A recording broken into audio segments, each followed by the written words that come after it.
Olá, sejam bem-vindos ao Speakcast. O meu nome é Beatriz, hoje tem cá a Juliana, a minha convidada, também formadora na área da comunicação, e trouxe-a cá para falarmos sobre inteligência emocional. Olá, Juliana, obrigada Olá. por teres vindo. Fala-me melhor aqui sobre a inteligência emocional. O que é isto, da inteligência emocional? Ser inteligente a nível emocional é, no fundo, como qualquer outro tipo de inteligência. Nós geralmente temos aquela tendência de pensar que só existe um tipo de inteligência, né? Que é aquela inteligência mais ligada à lógica, ao raciocínio. Às vezes até pessoas que têm mais sucesso ou que têm certas profissões são ditas como mais inteligentes. Mas a verdade é que nós temos vários tipos de inteligência. Por exemplo, eu se calhar posso ser boa a nível linguístico, não é? E não ser tão boa a nível matemático. Não quer dizer que eu não possa trabalhar para tal, mas há de facto aqui vários tipos de inteligências e se calhar há numas que somos melhores do que outras. E, no fundo, ser inteligente em qualquer ramo, não é? É conseguir pegar naquelas experiências, absorver, retirar dali aprendizagens e conseguir adaptar o teu comportamento futuro com base naquilo que aprendeste. E a nível emocional é isto também, não é? Tens uma situação, tens uma certa emoção, percebes que aquilo se calhar não é a melhor forma de agir para ti, para a tua regulação e para o ambiente que te rodeia, não é? Então se calhar aí começas a perceber qual é que é aqui a melhor estratégia para te regular a nível emocional, para numa próxima vez conseguir gerir melhor, conseguires tomar as melhores decisões e viveres mais feliz. E como é que eu percebo que aquela emoção não é a melhor naquele contexto? Bem, eu não diria, não sei se calhar se me expliquei da melhor forma, porque eu não consigo controlar a emoção que vem, não é? Exato. Eu consigo controlar e nem é controlar, eu consigo no fundo mudar o meu comportamento ou eu consigo mudar o pensamento que eu tenho naquela situação. Mas a emoção é muito fisiológica, não é? A emoção é algo muito intrínseco em mim. Às vezes eu estou a ter uma emoção e nem percebo que estou a ter uma emoção. Por exemplo, nós quando vemos uma fotografia de alguém que gostamos, ou algum amigo, algum familiar, as nossas pupilas tendem a dilatar e eu se calhar estou a ter uma emoção de alegria, mas eu nem estou a perceber que estou a ter essa emoção. Quando é um sentimento, já é no fundo uma parte mais racional, portanto passou aqui só a parte física, não é? E eu já me percebo que estou realmente a ter aquela emoção e até posso no fundo escolher, digamos assim, continuar a ter aquela emoção ou no fundo tentar racionalizar a coisa para pensar de forma diferente. Se calhar a título de exemplo, a ansiedade.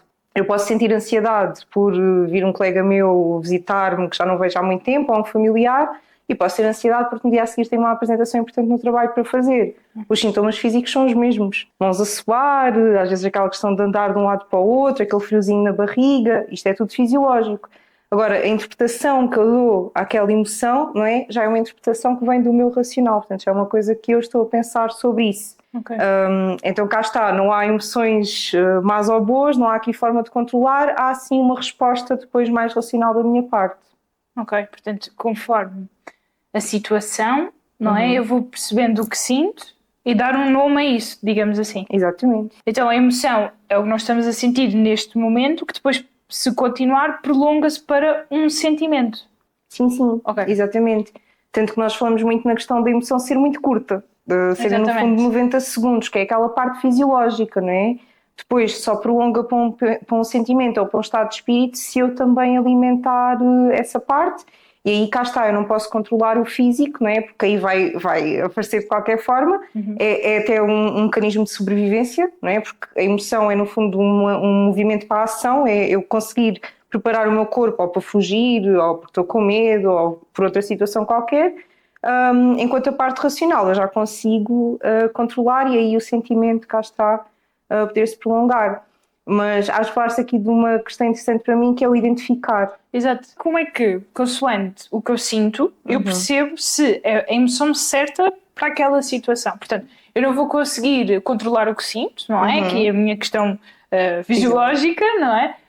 Mas como é que eu percebo se estou a reagir emocionalmente falando da melhor forma? Ok, boa pergunta, porque cá está, essa parte fisiológica nós não conseguimos e ela vai aparecer, não é certa nem errada, é adaptativa, é necessária. O comportamento, esse sim já pode ser adaptativo ou não é? Ou seja, a reação que nós temos a essa emoção é que já pode ter aqui uma componente mais de certo ou errado, digamos assim. Estávamos a falar até daquela questão do nervosismo há pouco e algo que nós falamos aqui muito na Speak and Lead, porque como temos muitas formações na parte de comunicação e falar em público, muitas vezes as pessoas têm o nervosismo de falar em público, não é?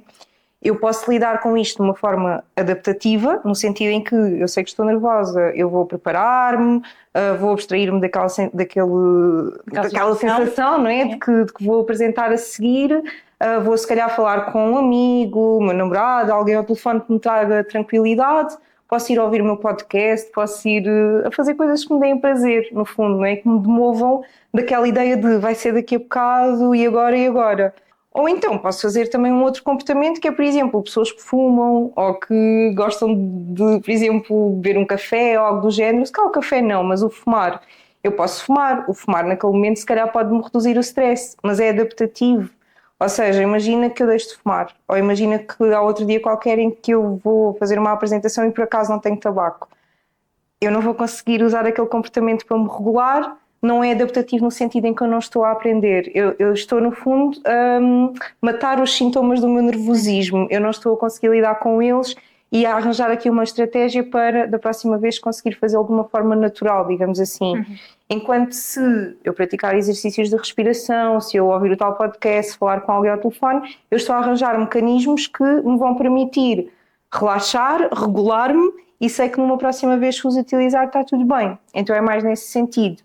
Não há certo nem errado, não é? É mais adaptativo e não adaptativo, e o adaptativo vai-te permitir, no fundo, gerir melhor as tuas emoções a cada vez que tens essa experiência. Então imagina, se eu estiver com alguém que me incomoda, não sei lidar com aquela pessoa, mas eu tenho que lidar com ela. Ela, emocionalmente falando, provoca-me aqui vários distúrbios, ok? Eu não estou confortável com o que aquela pessoa me provoca. O que é que eu posso fazer para conseguir lidar com essa pessoa? Ou seja, na prática, o que é que tu aconselhas que nós possamos fazer? Eu acho que aqui depende muito do qual é o momento. Porque, por exemplo, é um momento em que eu tenho que ir falar com aquela pessoa agora, não é? Tenho que tratar alguma situação, sei lá, de trabalho ou assim, e tenho mesmo que ir.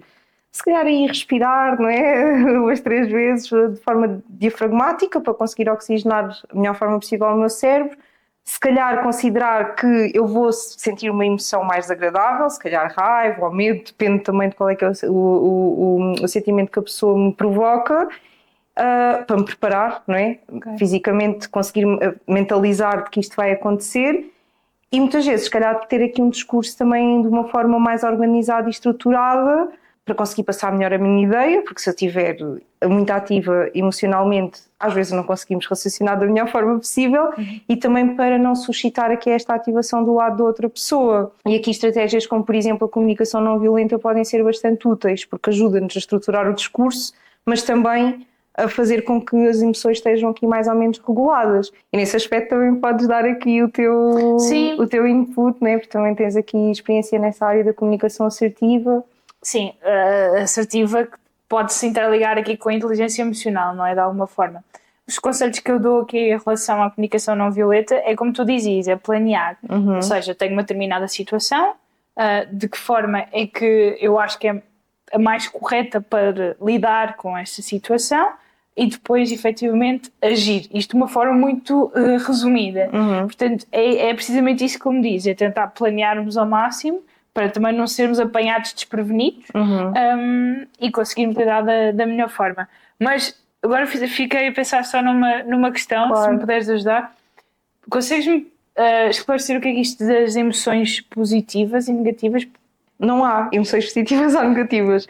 Porquê? Porque as emoções são todas necessárias, não é? Nós, se calhar, podemos pensar, pode haver umas emoções que são mais desconfortáveis para mim, não é? Eu não gosto de sentir medo, a raiva também é assim desconfortável, o nojo às vezes também é.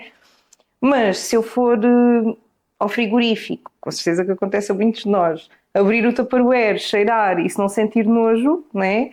Se calhar vou comer aquela comida, se calhar aquela comida está estragada. Ou seja, mesmo que o nojo não seja a emoção mais confortável de ter, ela está lá por uma razão e para me impedir de comer coisas que estão estragadas e no fundo ter aqui um perigo à minha vida, não é?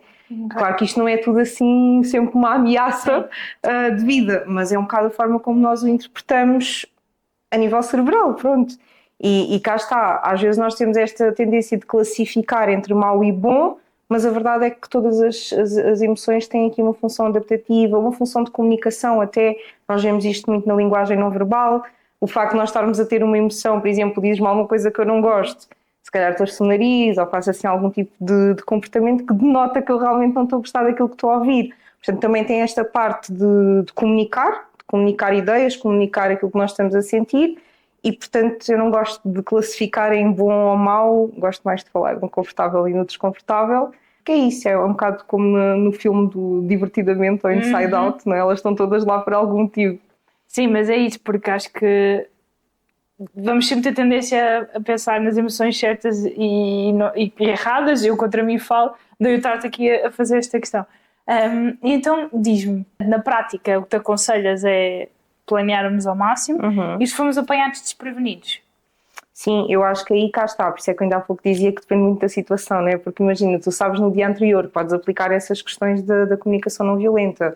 Sim. Dizer à pessoa o que é que observaste, como é que te sentes em relação a isso, qual é que é o teu pedido concreto, qual é que é a tua necessidade, e aí já te consegue ajudar a estruturar, mas há dias em que isso não dá, não é? Há dias em que põe-te ali numa situação desconfortável no momento. E aí fazer a respiração diafragmática eu acho que ajuda, não é?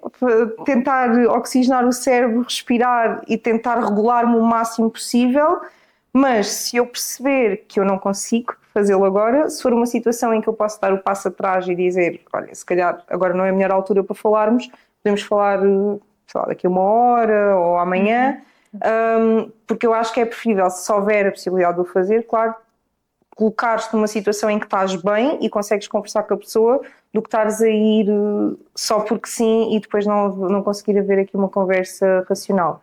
E isto não vai ser sempre possível, porque depois também depende muito de como cada pessoa é, não é? A nível comunicacional, e há pessoas que são mais agressivas e aí, pronto, é importante, para além de saber dar este passo atrás em algumas situações, estabelecer limites, não é? Porque se nós estabelecermos limites e depois dificilmente conseguimos ter aqui uma conversa que não seja tão emocional. Na prática, como é que tu achas que nós podemos ser emocionalmente inteligentes? O que é que tu aconselhas? Eu acho que há aqui várias coisas, né, que nós temos de fazer para conseguirmos gerir melhor as nossas emoções. Há pouco falámos da questão de identificar as emoções, isso é o passo mais importante, porque muitas vezes por impulsividade, por vivermos em piloto automático, não conseguimos distinguir o que é que estamos a sentir e às vezes acontece muito aquela questão de o que é que se passa? Está tudo bem? Estou assim, nem sei porquê, nem sei como é que me estou a sentir. Ou seja, para além desta questão do piloto automático e da impulsividade, também nos falta muito vocabulário emocional. Falámos até disto um bocadinho no início. Há várias versões, mas existem as rodas das emoções na internet, basta procurar no Google e aí nós conseguimos perceber que muitas vezes nós utilizamos só aquelas emoções mais básicas, que é o triste, medo, a alegria, a raiva, o nojo, a surpresa, mas não conseguimos ir além disso. Então acho que o primeiro passo é isto, é conseguir identificar exatamente qual é que é a minha emoção, o que é que eu estou a sentir. Estou com ansiedade, estou aterrorizado, estou simplesmente com medo, tentar perceber aqui as nuances daquilo que eu estou a sentir. Depois é perceber como é que eu uso essa emoção, não é? Há pouco falei da ansiedade e do tabaco e de outros tipos de comportamentos mais adaptativos. Como é que eu estou a usar esta emoção? Eu estou a usar a ansiedade de uma forma positiva, por exemplo, aquela ansiedade que se sente antes da entrega de um trabalho importante, estou a usar para me preparar, para garantir que vai ficar tudo bem, ou estou a usar para ficar ainda mais preocupado e se calhar começar a entrar naquela roda de pensamentos de não sou capaz e é já amanhã. Portanto, isto também é importante estabelecer este padrão de compreensão das nossas emoções. Quando eu sinto aquela emoção, em que situações é, quais é que são os gatilhos, como é que eu geralmente reajo, não é? Qual é que é aqui a minha tendência para reação e depois perceber, ok, este comportamento está-me a ajudar, é algo que me está a fazer crescer a nível emocional, é algo que eu consigo aplicar noutras situações como estas, ou só estou a tentar suprimir aquilo que eu estou a sentir, não é? Ou acabar com aqueles sintomas que às vezes são desconfortáveis. E depois daí, sim, vem o último passo, que é nós conseguirmos efetivamente regular as nossas emoções e até regularmos o das pessoas que estão à nossa volta. E isso implica muita coisa. Eu acho que as mais básicas, no sentido em que são básicas, mas muitos de nós não fazemos, é o comer bem, o dormir. E o dormir não é dormir 9 ou 10 horas por dia, porque eu acho que isto depende de cada pessoa, mas ter uma rotina de sono, não é? Não é deitar-me num dia às 3 da manhã e no outro dia acordar às 6 e depois vou dormir às 9 da noite. Ter aqui uma rotina de sono, fazer exercício físico, portanto, no fundo, aquele beabá da vida saudável, não é? Tentar cumprir, porque se eu não tiver com essas necessidades completas, dificilmente vou conseguir regular as minhas emoções E isto com certeza que acontece com alguns de vós, que é se eu estou com sono às vezes torno-me um monstro, se eu estou com fome às vezes se calhar grito de uma forma que não queria, então essa parte para mim é essencial. E depois disso, acho que é muito individualista, ok? No sentido em que para algumas pessoas resulta, para outras não, mas eu acho que, por exemplo, técnicas de meditação e de mindfulness também podem ajudar bastante. Quando eu falo de meditação, eu acho que é muito próprio. Há pessoas que se dão muito bem e que gostam, há outras que não. Há pessoas que começam a meditação e depois é logo, vou desistir porque não estou a conseguir. E a meditação, no fundo, é uma competência, é uma capacidade que se treina. Portanto, não vamos começar com meditações de 20 minutos, nem vamos começar a ser nós próprios a tentar guiar-nos. Há vídeos no YouTube, vídeos às vezes de 2, 3 minutos. A meditação geralmente é feita com propósito, não é? Para dormir melhor, por exemplo, para praticar gratidão, autocompaixão, todas essas coisas. Então aí, felizmente, temos a internet como panóplia de ofertas nesse sentido. E depois cá está técnicas de grounding, por exemplo, por momentos de ansiedade, não é? Aquela ansiedade às vezes momentânea. E aí podemos ter várias técnicas, como por exemplo, estamos numa sala, vou contar todos os objetos azuis à minha volta, ou os objetos vermelhos, ou os objetos circulares ou retangulares. Isto são técnicas que ajudam. Outra técnica que ajuda também bastante é a técnica da caminhada consciente, que no fundo junta aqui o exercício físico ao grounding, que é, por exemplo, todos os dias vou decidir que vou fazer uma caminhada e durante essa caminhada vou prestar atenção a estas coisas, ou ao azul, ou ao vermelho, ou ao retangular. Também ajuda bastante. E depois a famosa respiração diafragmática para aqueles momentos de tensão. Também há outras técnicas de respiração, como por exemplo a técnica do quadrado, que não sei se vale a pena exemplificar, mas é algo que nós também abordamos muito nas nossas formações, mas que ajudam aqui se calhar também em momentos de mais tensão. Porquê que eu digo que isto é muito individualizado? Porque vai depender de cada pessoa e também depende de cada situação.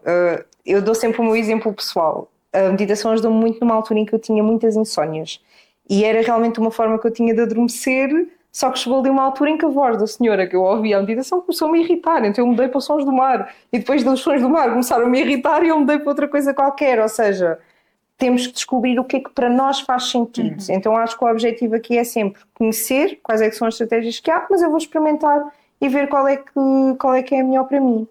Então aqui acho que é um bocadinho isto, é conseguirmos estar bem fisicamente, não é?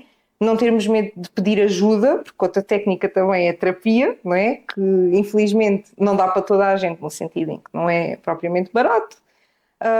Felizmente também já estamos a ultrapassar cada vez mais aquele estigma de que as consultas... Exatamente, é só para pessoas que estão com alguma patologia ou assim, não é verdade, às vezes é só mesmo a questão de descoberta interna, de perceber quais é que são os meus gatilhos, como é que eu posso agir e ter ajuda nesse sentido, mas a terapia também, cá está, acaba por ser também aqui uma ajuda. Mas é isso, eu acho que a primeira parte é no fundo termos mesmo esta consciência de que isto é tudo muito novo. O estudo de inteligência emocional começou no século XX, quer dizer, estamos a falar de um minuto na história, portanto acho que ainda há muito trabalho a ser feito e temos que contar pelo menos primeiro com a mudança em nós, não é? De ter esta capacidade de nos identificar e de perceber o que é melhor para nós. Ok. E para as pessoas que se sentem depressivas, elas têm mais dificuldade a lidar com as emoções e fartam-se. Estou farta de me sentir triste, estou farta de me sentir estressada. O que é que tu aconselharias a essas pessoas? Porque depois, no fundo, elas não sabem como lidar com as emoções. Sim, eu acho que isso já é uma questão mais patológica, então aí tem mesmo que haver a intervenção de um psicólogo, né, de uma pessoa certificada e que está habituada a lidar com esse tipo de patologias, até porque mesmo dentro da psicologia nós temos diversas abordagens, tens a cognitivo-comportamental, tens a humanista, tens a psicanálise, e isto, cá está, eu acho que é caso a caso e um bom psicólogo vai conseguir olhar para a pessoa, perceber quais é que são as situações e se calhar perceber qual é que é o melhor tipo de terapia a utilizar. Eu acho que aqui é normal, não é? Porque é a mesma questão da ansiedade, por exemplo. A ansiedade é uma emoção que eu tenho e que está lá para eu conseguir sobreviver. Mas se a pessoa já tem uma fobia social ou uma hipocondria, isto já é a ansiedade extravasada daquilo que é o normal. Ou seja, já é patológico. Portanto, aqui não são estas técnicas. Estas técnicas podem ajudar, mas a pessoa tem claramente que ter aqui um acompanhamento psicológico muito mais especializado, porque só com estas estratégias dificilmente resolve. Sim, e é normal que não resolva. Exatamente. Porque há ali provavelmente também desequilíbrios químicos, coisas muito mais difíceis de tratar do que só estratégias. O que é que tu aconselhas para nós aprendermos a lidar com as nossas emoções? Porque tu achas que é importante nós sabermos lidar com as nossas emoções? Ok, a nível de aconselhar, eu acho que tanto num contexto ou outro, aquelas estratégias vão funcionar, depois é mais individual no sentido que cada pessoa percebe melhor qual é que resulta melhor para si. Mas no trabalho, por exemplo, eu acho que é super importante conseguirmos gerir as nossas emoções, porque é um ambiente, não é, em que tu tens que ter um bom desempenho, no sentido em que, por exemplo, em casa estás circundada de pessoas que são próximas de ti. Às vezes tu estás emocionalmente mais ativa, se calhar dás um grito ou falas de uma forma que não querias falar, o que é perfeitamente natural, porque nós somos seres humanos, não é? E às vezes vais extravasar, mas se calhar o teu familiar ou o teu namorado, né, vai olhar para ti, ok, está tudo bem, não vai deixar de gostar de ti, não te vai ostracizar, não te vai expulsar de casa por causa daquela situação, porque conhece-te. No trabalho tu tens de ter aqui um bocadinho mais de noção de como é que vais dizer certas coisas, quem é a pessoa, se é uma pessoa de quadros, se é tua chefe, se é colega, se é superior, e aqui não há grande forma de escolhermos as nossas guerras, não é? Porque fora disto eu consigo dizer, ok, se aquela pessoa me causa situações desconfortáveis muitas vezes, eu já tentei gerir tudo isto da melhor forma e não consigo, está tudo bem em afastar-me, no trabalho eu não posso fazer isto, eu tenho que conseguir trabalhar com os meus colegas, tenho que conseguir cooperar, portanto é importante nós conseguirmos gerir primeiro a nós, não é? Para conseguirmos manter um bom trabalho em equipa, boa cooperação entre colegas e, acima de tudo, um bom ambiente, não é? Porque nós não temos que ser amigos de toda a gente, mas temos que ser cordiais e temos que também ter aqui uma capacidade de argumentar e ser racionais no trabalho, porque imagina que tu deixas de ouvir um colega ou de tomar em consideração a opinião de um colega porque não gostas da pessoa ou porque zangaram-se um com o outro. Isso vai afetar com certeza o teu trabalho, não é? Então é mais neste sentido, eu acho que é importante porque vais conseguir ser melhor trabalhadora, viver num ambiente mais confortável, trabalhar melhor em equipa e para o trabalho em si, para a empresa, com certeza que também vai resultar em mais inovação, mais progresso. Mais bem-estar. Portanto, em jeito de conclusão, define assim em 1 segundo inteligência emocional. Ok, cá está. Capacidade de conseguir gerir-me a mim própria, não é? A nível das minhas emoções e também ao ambiente à minha volta, saber que aquela decisão que eu estou a tomar é melhor para todos, não é? E isso começa por eu conseguir identificar as minhas emoções, perceber como é que eu uso de uma forma mais adaptativa ou não, compreender os padrões do meu comportamento, se fazem sentido, se não fazem sentido, quais é que são os meus gatilhos e depois ter então estas estratégias, umas se calhar mais individualizadas como vimos, como por exemplo ouvir podcasts ou ler, ou escrever, tem mais a ver com essas atividades prazerosas. Posso também recorrer àquelas técnicas de mindfulness e de atenção plena, neste caso em português, e de meditação. Aqui, mais uma vez, recomendo experimentarem para ver a que faz mais sentido para vocês e no fim do dia tentar estar tranquilos o máximo possível. Mais uma vez, eu costumo dizer isto muitas vezes, não é para sermos todos peace and love e acabou o conflito, porque vai continuar a haver situações em que vamos extravasar, mas aí também é saber pedir desculpa, perceber que não agimos bem e voltar a ter uma conversa de uma forma mais racional.